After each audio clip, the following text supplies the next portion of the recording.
Қазақ поэзиясының көрнекті өкілі Мағжан Жұмабаев барша түркі тілдес халқына таныс. Бүгін Петропавлда жерлесіміздің есімімен аталған көшенің гүлзарында Мағжанның жаңа ескерткішін ашу салтанаты ұйымдастырылды. Салтанат шараға облыс басшылығы мен ақынның туған туысқандары қатысты. 2018 жыл Түрксой халықаралық ұйым бүткіл түркі әлеміндегі Мағжан Жұмабаевтың жылы деп жариялады.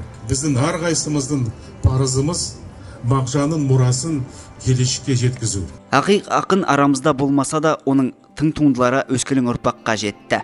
Бүгінде Мағжан Жұмабаевтың өлеңдерін барша қазақстандықтар сүйіп оқиды.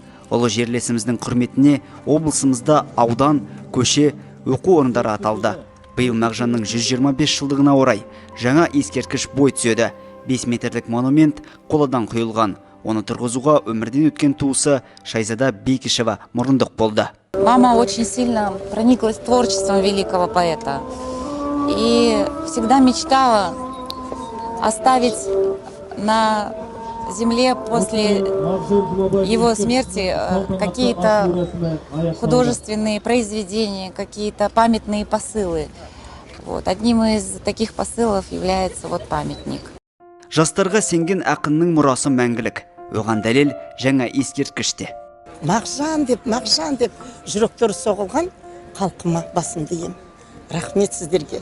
Міне осында келіп, осының барлығын той бәрімізге құтты болсын. Ол біздің туыстың ғана той емес, ол біздің бүкіл Қазақстанның, бүкіл түркі халқының тойы. Мағжанның жылы деп қойып атқан халқыма рахмет.